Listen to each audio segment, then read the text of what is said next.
My family texted me, "We need space from you. Please don't reach out anymore." At all. My uncle helped them pack. I simply replied, "Of course. I'll cancel my direct deposits first thing." By midnight, the family. Imagine dedicating your entire adult life, every penny, every ounce of your energy, to supporting your family. Then, one Tuesday morning, your whole world shatters with a single, brutal text message, "We need space from you. Please don't reach out anymore at all." That was my reality, and it felt like a cold, surgical cut right through my heart. My name is Susanna, and for years, I was the silent financial backbone of my family.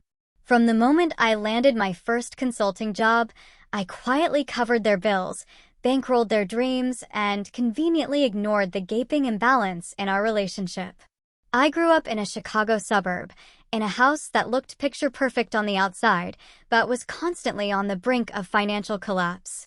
Even as a kid, I had a knack for numbers, meticulously organizing my allowance while other kids blew theirs on candy. For me, it wasn't a quirk, it was survival. By 12, I understood our family budget better than my own parents did.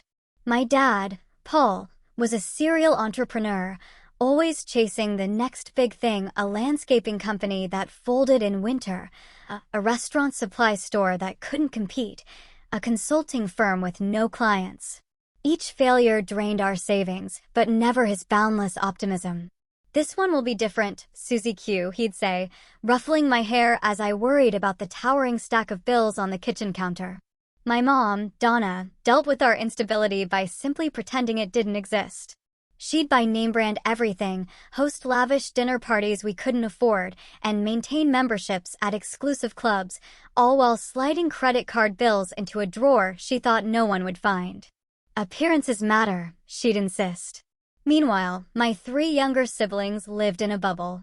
James, 2 years younger, believed money just magically appeared.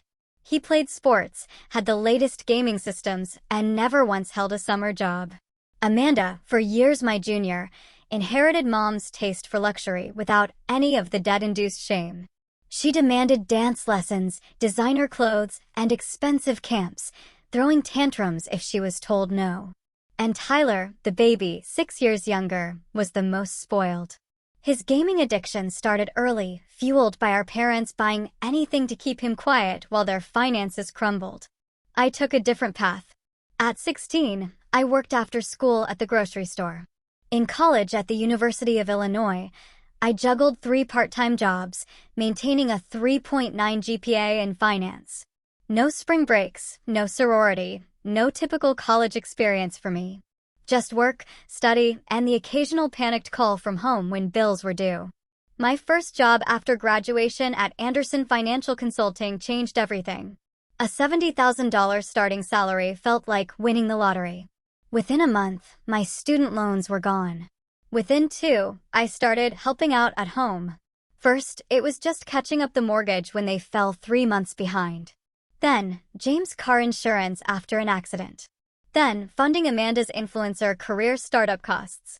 Then, Tyler's community college tuition, which he promptly wasted by dropping out. The pattern was glaringly clear, but I just ignored it. Family calls always started with small talk, but inevitably veered towards money. My mother was the most sophisticated, building up to requests with subtle guilt trips. "Your father's blood pressure is through the roof with these bills," she'd sigh. Or, "We're so proud of you making all that money in the big city. Remember where you came from, though." My dad, too proud for direct asks, would just mention problems only money could fix. "The heating system is making that noise again." Probably nothing, but the repair guy wants $2,000 to look at it. Crazy world. James never bothered with subtlety. His calls were urgent, transactional. "Sis, I'm in a bind. Need $1,500 by Friday, or they'll repossess the car. You know I'm good for it once this job interview pans out." Amanda's requests came wrapped in promises of future fame. "Just $3,000 for this influencer marketing course, and then the sponsorships will roll in. I'll pay you back double." Tyler rarely called himself, preferring our parents to make his demands. When he did, it was usually late at night, after hours of gaming. "My rent's due tomorrow." Landlord's being a jerk. "Can you transfer $2,000? I'll get a job next month. Promise? The only voice of reason was my Uncle Rick, my father's older brother. He saw right through the charade. At Thanksgiving 3 years ago, he pulled me aside in the garage, away from the festivities. "They're using you, Susanna," he said, his voice low. "You know that, right?"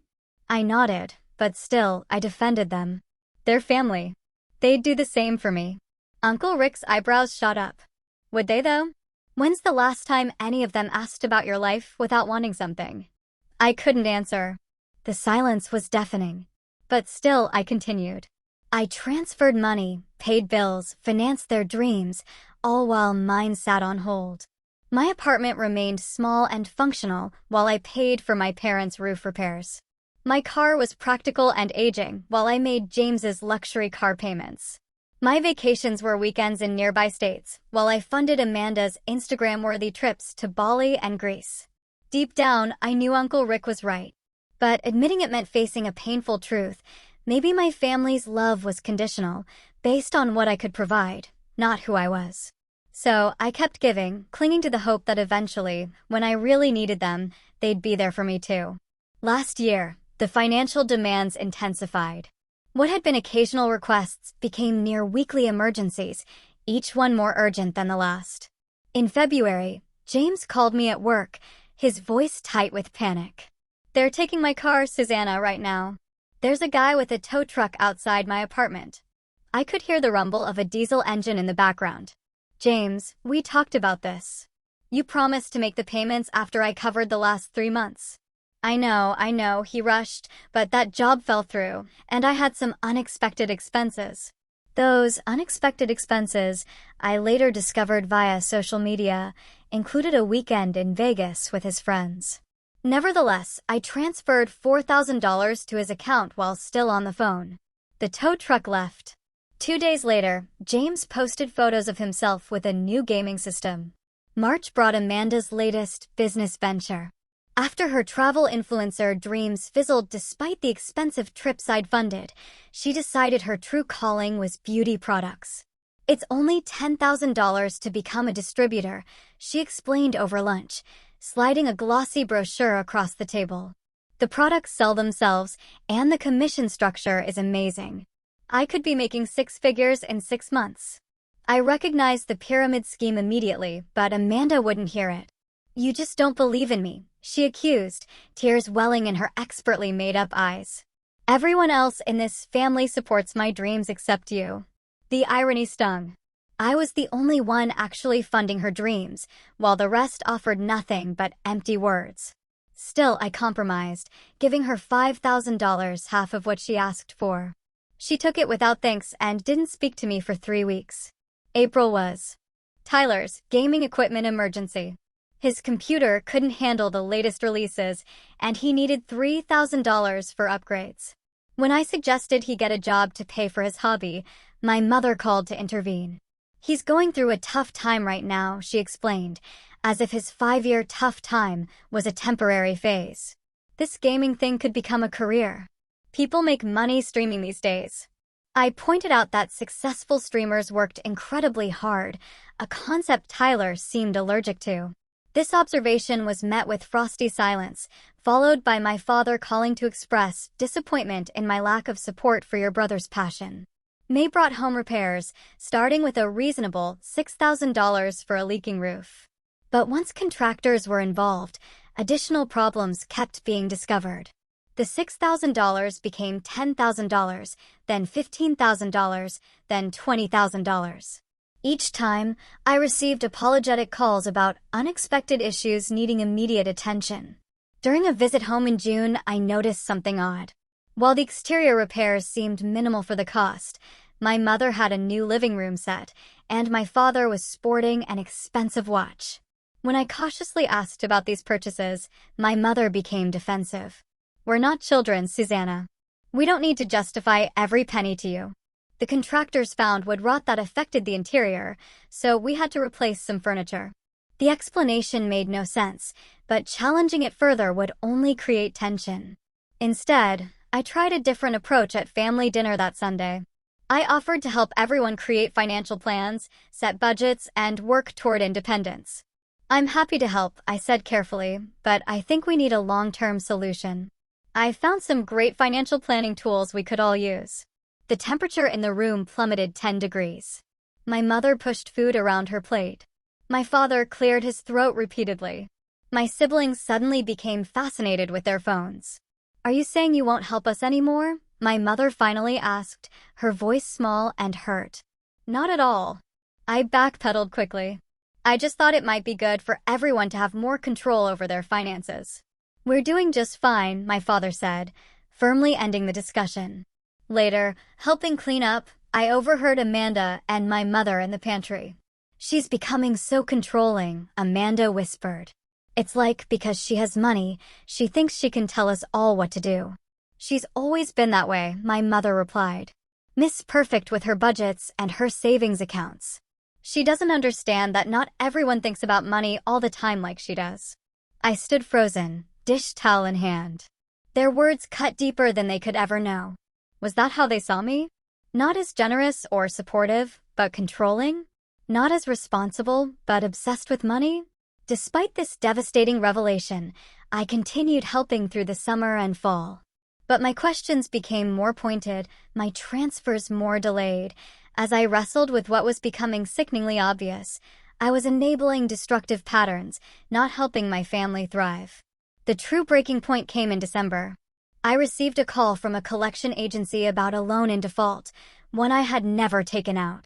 After several confusing conversations, I discovered the truth. My parents had applied for a $30,000 loan 6 months earlier, using my information as a guarantor, without my knowledge or consent. They had made no payments. When confronted, they acted as though it was a simple misunderstanding. We thought you knew, my father said dismissively. We mentioned needing a loan for the house repairs, and you said you'd help. This was just easier than transferring money back and forth. You forged my signature, I said, my voice shaking. That's fraud. Don't be so dramatic, my mother interjected. We're family. It's not like we're strangers using your information. That night, I lay awake, a lifetime of patterns suddenly crystal clear. The collection call wasn't a mistake or a one-time lapse in judgment. It was the inevitable escalation of years of financial exploitation, disguised as family need. The text arrived at 9:17 a.m. on a Tuesday morning. I was in my office, preparing for a client meeting, when my phone buzzed with a notification from our family group chat. Typically, it was for holiday plans or occasional memes. We need space from you. Please don't reach out anymore at all. The message came from my mother's number, but was clearly meant to represent the entire family. No emojis to soften it, no explanation, just 13 words that effectively excommunicated me. I stared at my phone, certain I had misread it. My hands began to shake as I read it again, then a third time. Each word seemed to grow larger on the screen, consuming my vision. Susanna, are you okay? My assistant, Marissa, stood in my doorway, concern etched across her face. You look like you've seen a ghost. I'm fine, I managed, though my voice sounded distant and hollow. Just need a minute. When she left, I called my mother immediately. Straight to voicemail. I tried again. Same result. My father? Voicemail. James? Voicemail. Amanda? Voicemail. Tyler didn't even have voicemail set up. It was as if they had coordinated a complete communication blackout. My heart raced, my palms sweated, and the room seemed to spin. Was this about the loan confrontation? Had something happened? Was someone hurt? The uncertainty was unbearable. Finally, I called Uncle Rick. He answered on the second ring. Susanna, he said, his voice gentle but troubled. I was about to call you. What's going on? I just got a text telling me not to contact anyone, and now no one will answer their phones. A heavy sigh came through the line. I'm at your parents' house right now. There was a family meeting last night that neither of us was invited to. A family meeting about what? About you, primarily. Uncle Rick's voice was apologetic. After you confronted them about the loan, they're claiming you've become too controlling about money, that you're using financial support to manipulate everyone. The accusation hit me like a physical blow. That's insane. They committed fraud using my information, and I'm the one manipulating them. I know, Uncle Rick soothed. It's completely backwards. but they've convinced themselves you've changed. That success has made you look down on them. Your mother was particularly upset about you offering financial counseling at dinner last month. She took it as an insult to her parenting. But the loan? They're minimizing that completely, calling it a misunderstanding that you're blowing out of proportion to punish them. I sank into my chair, my legs suddenly unable to support my weight. So this text, this cutting me off completely, that's their response to me questioning one fraudulent loan after years of giving them money? It's worse than that, Uncle Rick admitted reluctantly. They're planning to ride out this arrangement until, and I quote, she realizes what she's lost and apologizes. Apologizes? The word came out as a whisper. They're expecting you'll come crawling back once you realize family is more important than money. They seem to believe you need them more than they need you. I closed my eyes, memories flooding in. Birthdays when my gifts were cash, but I received nothing in return. Holidays where I traveled to them, but they never visited me.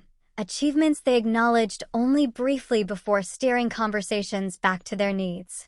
Do they realize I've given them over $175,000 in the past 5 years? I asked, the number having recently crystallized during a depressing review of my finances. Uncle Rick's whistle was low and long. I knew it was a lot, but not that much. And no, I don't think they conceptualize it that way. In their minds, that's just what family does for each other.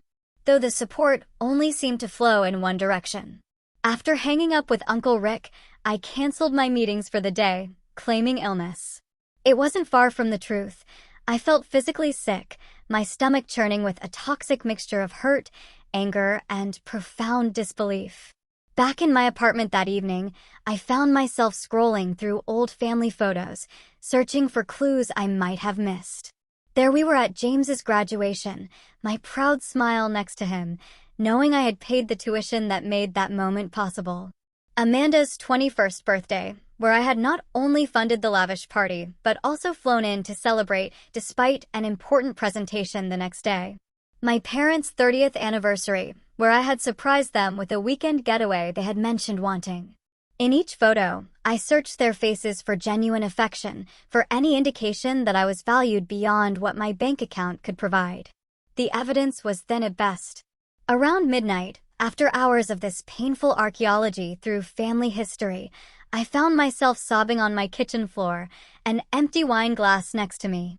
The pain was physical, a crushing weight on my chest that made breathing difficult.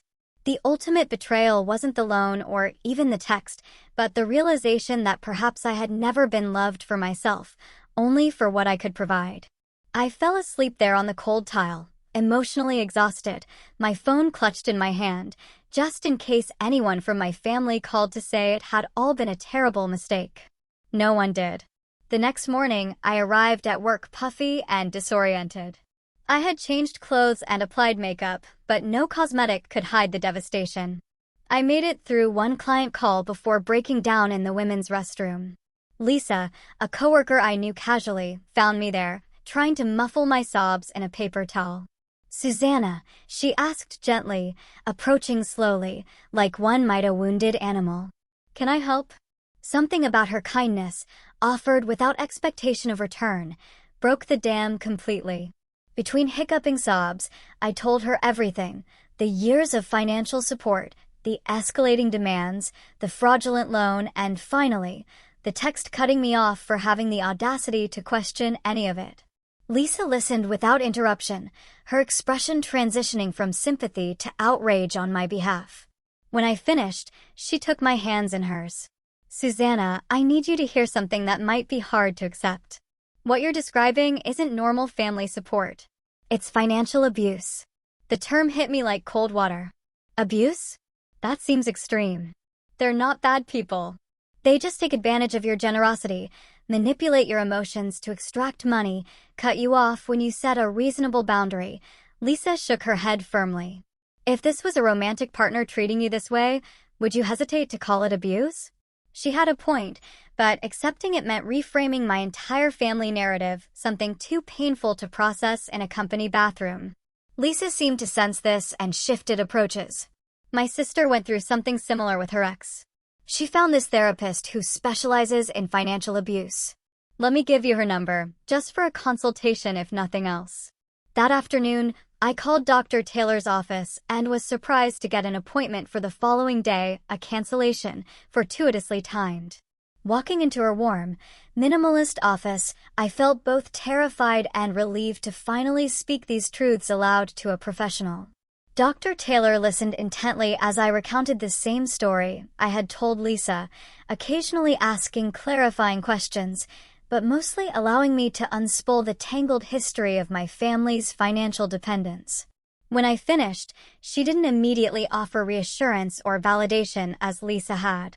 Instead, she asked a question that changed everything. Do you have documentation of how much you've provided to your family over the years? I nodded. I keep detailed financial records. It's part of my job. Would you be willing to calculate the exact amount as homework before our next session? Every loan, every bill payment, every gift with a monetary value. The assignment seemed strange, but I agreed. That evening, I pulled out bank statements, credit card records, and my personal financial tracking spreadsheets. I created a new document titled Family Financial Support and began cataloging every transaction. Small amounts like dinner checks and birthday gifts I lumped together as estimates. But every major transfer, bill payment, and loan was recorded meticulously with dates and amounts. Hours later, I stared at the final figure in disbelief. Since graduating college 8 years ago, I had given my family $178,642. Nearly all of it labeled as loans that were never repaid. But the accounting exercise revealed something even more disturbing.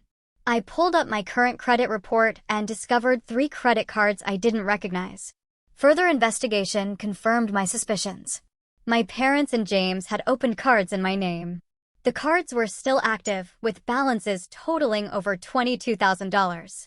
I dug deeper, checking all possible accounts connected to my Social Security number and credit, 2 cell phone plans for Tyler and Amanda, a furniture store credit line used for my parents' new living room set, a lease agreement for James's apartment that somehow listed me as a co-responsible party. By dawn, I had uncovered over $45,000 in fraudulent debt and financial obligations created without my knowledge or consent. This wasn't just a single loan. This was systematic identity theft, perpetrated by my own family. I called Uncle Rick. Time zone differences be damned. They're still using my information, I said when he answered, my voice eerily calm, considering the circumstances. Credit cards, phone plans, lease agreements, all without my knowledge. Uncle Rick was silent for a long moment. I had no idea it went that far, he finally said. I knew about the loan, but not the rest. Did you know they had a family meeting to plan their next financial requests before I confronted them about the loan? Were they already planning what else they could get from me, even while using my identity to secure other funds? Uncle Rick's hesitation told me everything. James mentioned something about you helping with a business venture.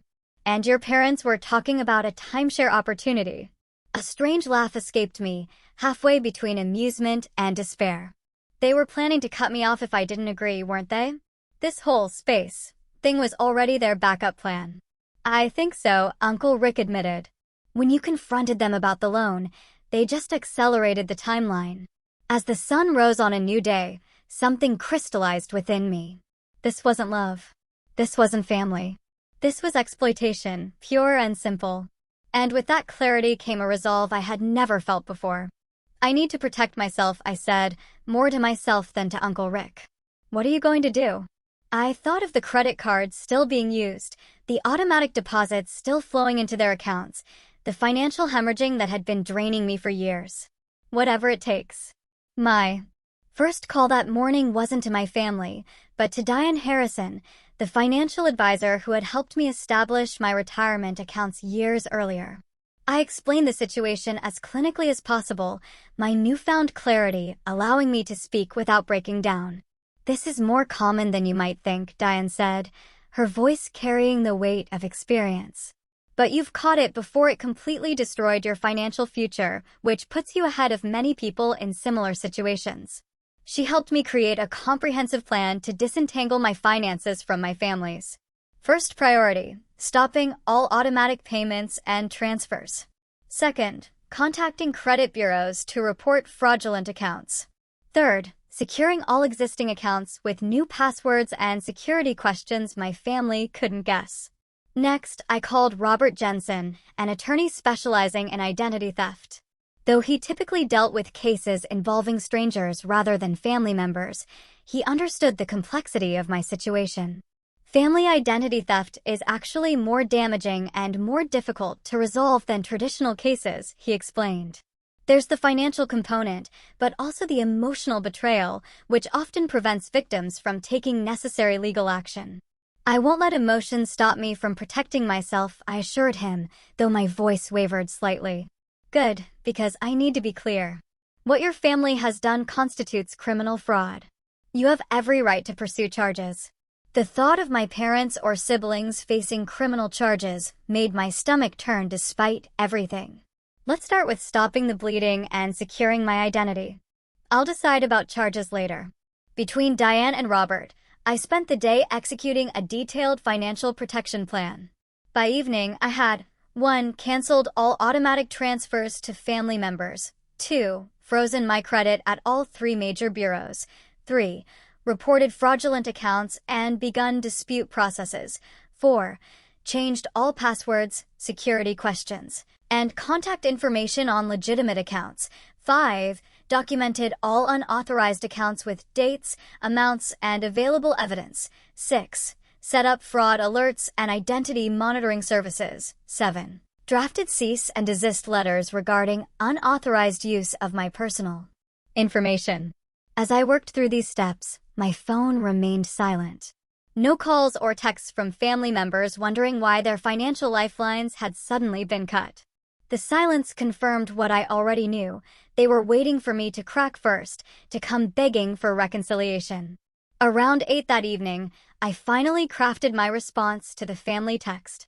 I considered lengthy explanations, emotional appeals, and detailed accountings of all I had done for them. In the end, I opted for simplicity. Of course, I'll cancel my direct deposits first thing. I hit send and felt a weight lift from my shoulders. 7 words that reclaimed my power and set boundaries that should have been established years ago. Within minutes, my phone exploded with notifications.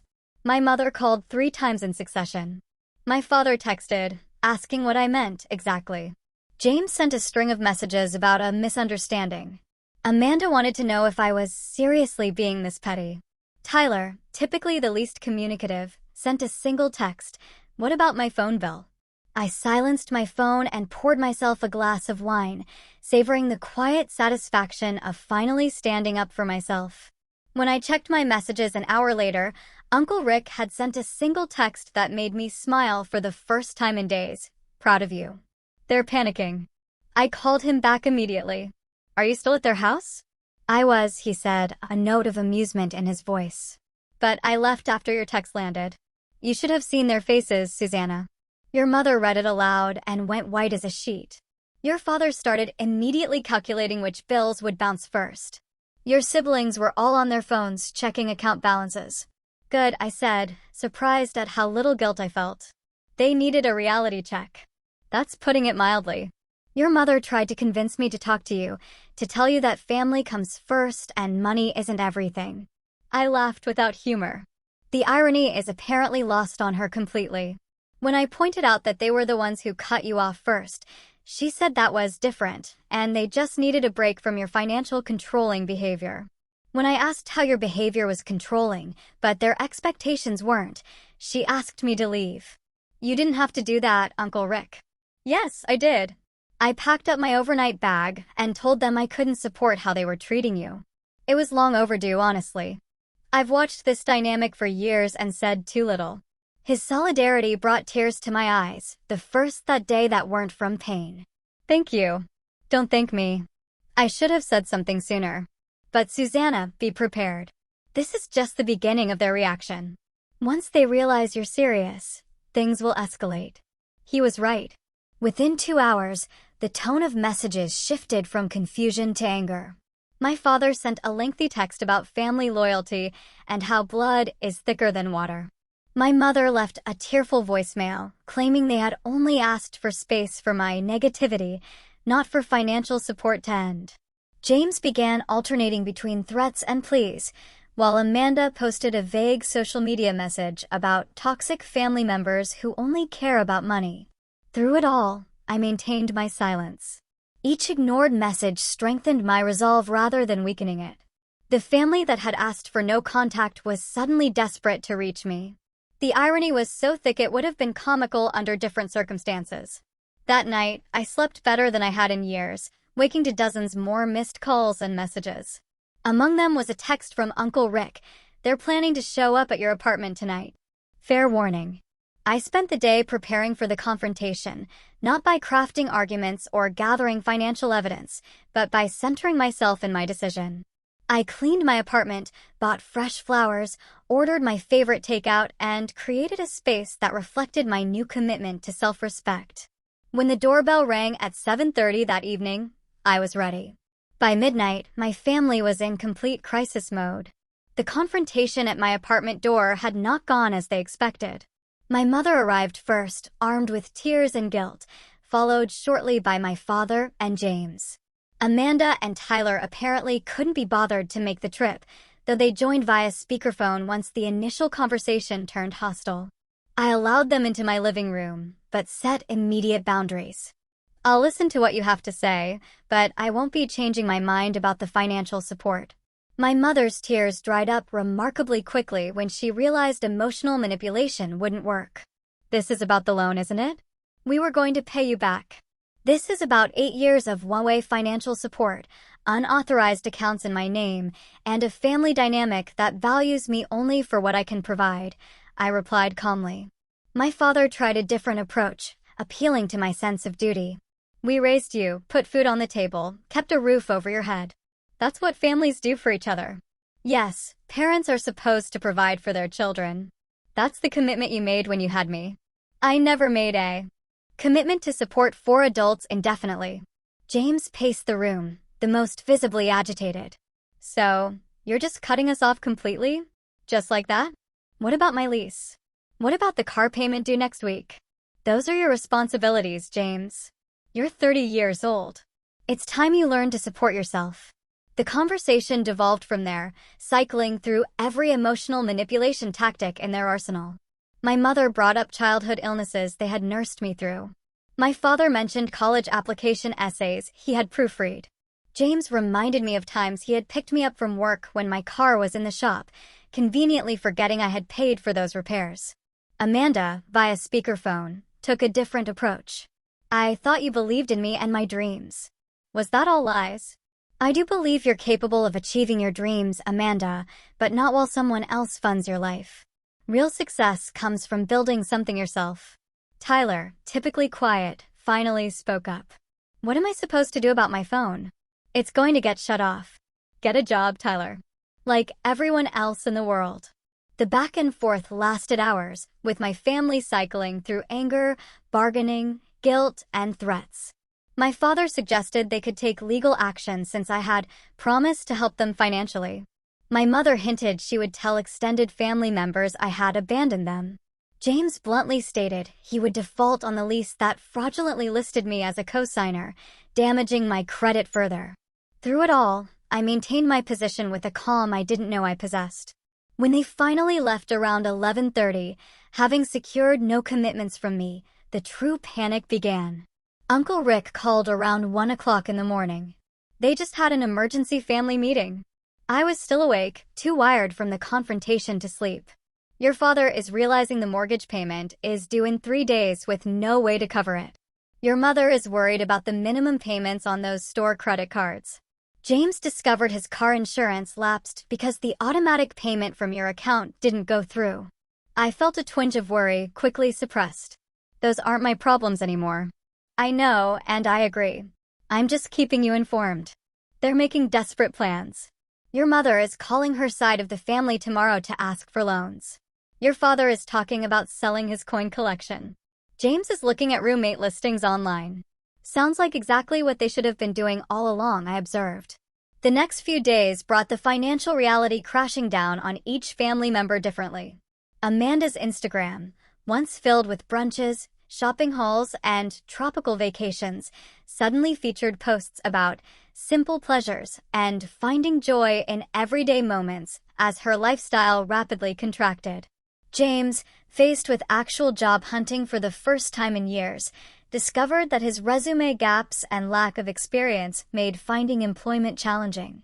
His social media updates shifted from party photos to complaints about unfair hiring practices and impossible job markets.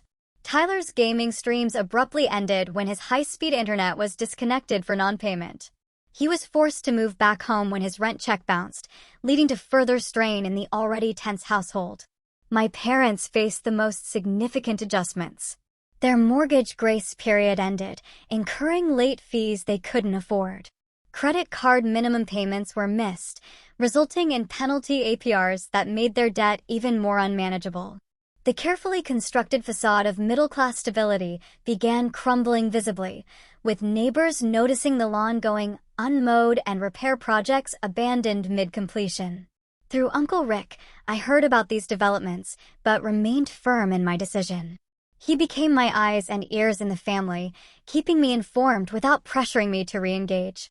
A week after my financial separation, my mother showed up at my apartment again, this time alone. Her appearance had changed dramatically in just 7 days. The designer clothes were replaced with simple jeans and a sweater. Her perfectly maintained hair showed roots, and her nails were bare of their usual professional manicure. 5 minutes, I said, allowing her in but remaining standing. Susanna, we're really struggling, she began, her voice lacking its usual theatrical quality. The mortgage is past due, and the bank is calling. Your father's blood pressure is through the roof. James might lose his apartment. I understand this is difficult, I said evenly, but these are natural consequences of financial decisions you've all made over many years. We're family, she said, as if those 2 words explained and excused everything. Family doesn't commit fraud against each other. Family doesn't value money over relationship. Family doesn't cut someone off for setting reasonable boundaries. Her expression hardened. So this is punishment. You're teaching us a lesson. No, Mom. I'm simply allowing you all to experience the reality most adults live with, financial responsibility for your own lives. She left shortly after, no resolution reached. But something had shifted. The desperate panic was evolving into reluctant acceptance that the situation had permanently changed. My father called the next day, his approach far more aggressive than my mother's had been. Your mother is devastated. Is that what you wanted? To hurt her? To hurt all of us? What I wanted was a healthy relationship with my family that wasn't based on financial exploitation, I replied, keeping my voice calm despite my racing heart. Nobody exploited you. We asked for help, and you gave it. Nobody forced you. Did I consent to the credit cards opened in my name? The loan using my information as guarantor? The cell phone plans? The lease agreement? His momentary silence acknowledged what he wouldn't say aloud. We were desperate. And now you're experiencing the consequences of that desperation without using me as a safety net. That's all. After my father's call came more family attempts at reconciliation, all with strings attached. James suggested we talk things through over dinner, but let slip that he needed help with an urgent car situation. Amanda proposed a sister day that somehow included stopping by a store where she had her eye on a business investment piece. Even Tyler reached out, his message transparently mentioning his gaming equipment had been pawned by our father to cover bills. Through it all, I maintained my boundaries with increasing confidence. Uncle Rick reported that a family meeting had been called specifically to develop a strategy for getting me to forgive and forget. They recruited extended family members to reach out, thinking I might respond differently to aunts, uncles, and cousins less directly involved in the financial exploitation. Most relatives took my family's side, initially having heard only their version of events, but a few, like Cousin Jennifer, reached out with more nuanced perspectives. They did the same thing to me, she confided during a coffee meetup. Not to the same extent, but after I got my nursing degree, suddenly everyone needed loans for emergencies. It took me 2 years of therapy to stop feeling guilty for saying no. These conversations reinforced that I wasn't alone, wasn't overreacting, and wasn't wrong to protect myself. Each day of maintained boundaries built my confidence and clarity further. The first week without contact became 2, then a month. I channeled my energy into healing, meeting with Dr. Taylor. As my family's attempts to manipulate me back into the financial supporter role failed repeatedly, they were forced to find other solutions. Uncle Rick reported that James had finally taken a job at a local warehouse, far below his self-perceived worth, but steady employment nonetheless. Amanda had begun working as a receptionist, scaling back her influencer ambitions to weekend projects. Tyler had taken a retail position, his gaming relegated to evenings only. My parents faced the hardest adjustment, their decades of financial mismanagement requiring the most significant lifestyle changes. They began working with a credit counseling service, sold one of their cars, and dramatically downsized their spending habits. These changes weren't immediate transformations or Hollywood-worthy redemption stories.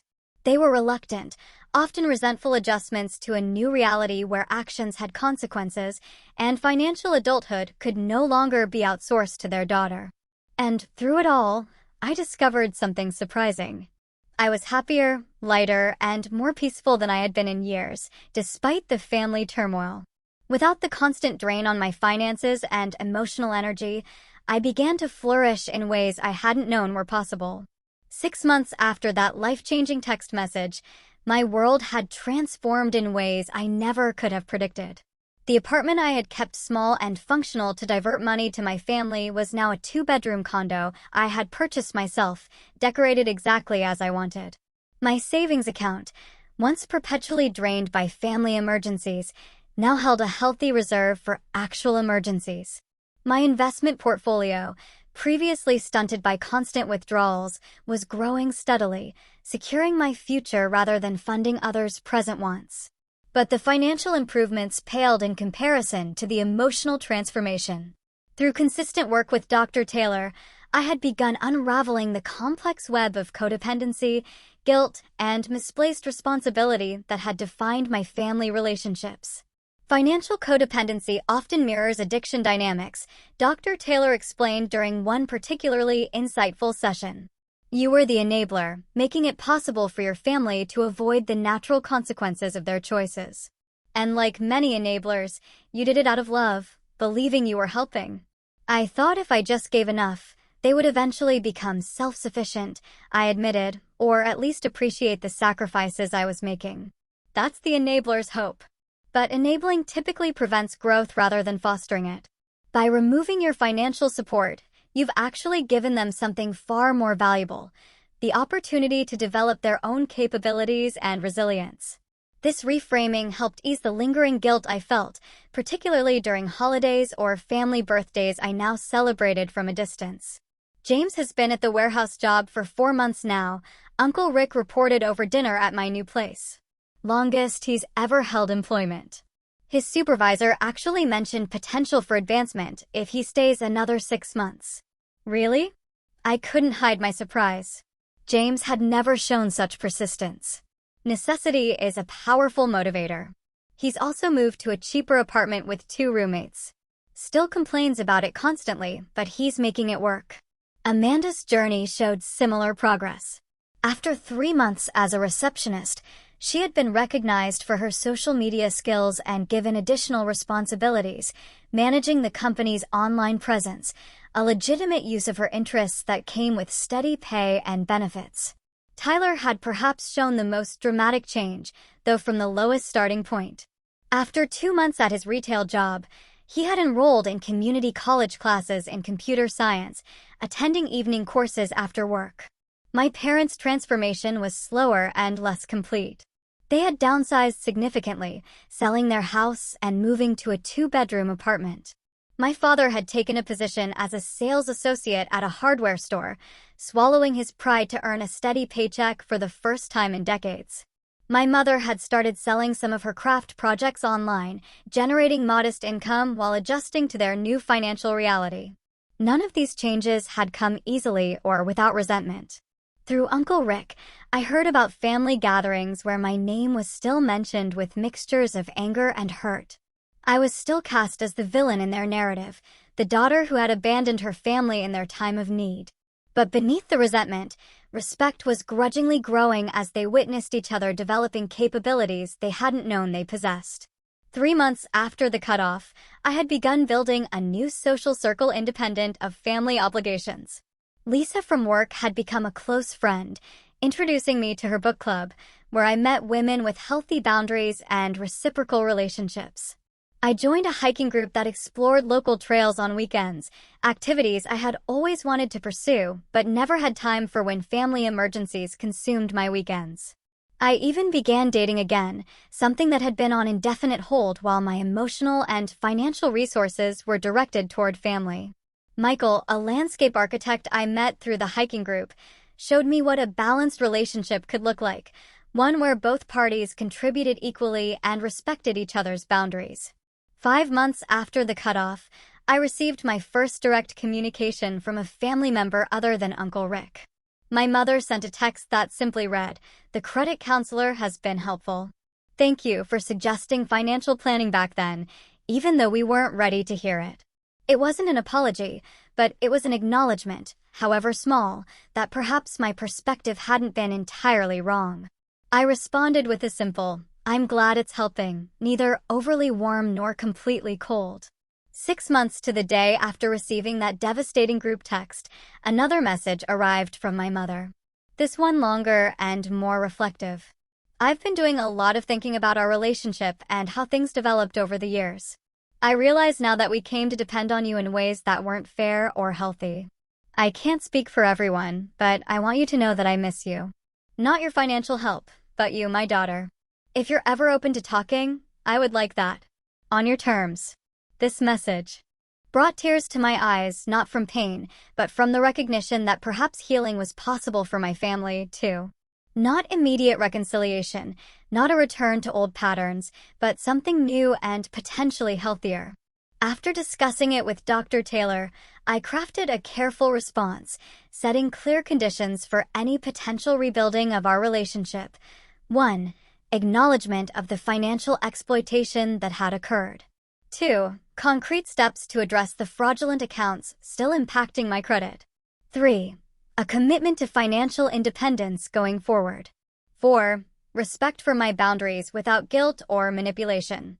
To my surprise, my mother agreed to all conditions, adding, "We have a long way to go, but I want to try." 2 weeks later, we met for coffee at a neutral location, our first face-to-face conversation without financial undercurrents in years. It was awkward, tense at moments, but also contained glimmers of a potential new relationship based on who we were rather than what I could provide. Similar tentative reconnections began with other family members. James thanked me for a job reference I had provided through a colleague, his gratitude seemingly genuine rather than a prelude to asking for money. Amanda shared news of her promotion without any hint of needing investment for side projects. Even Tyler sent a simple message about passing his first college courses. These weren't fairy tale reconciliations. Years of unhealthy patterns couldn't be undone in months. But they were steps towards something more balanced, more authentic, and ultimately more loving than what had existed before. The most profound change, however, was within myself. I had discovered a strength I never knew I possessed, the ability to stand firm in my worth beyond what I could provide materially to others. I had learned that true generosity comes from choice, not obligation or manipulation. And perhaps most importantly, I had discovered that family who truly loves you wants your well-being, not just your wallet. The journey from financial enabler to empowered individual had been painful, but the freedom on the other side was worth every difficult moment. I now understood that sometimes the greatest love you can show family is allowing them to stand on their own. And the greatest love you can show yourself is believing you deserve better than exploitation disguised as love.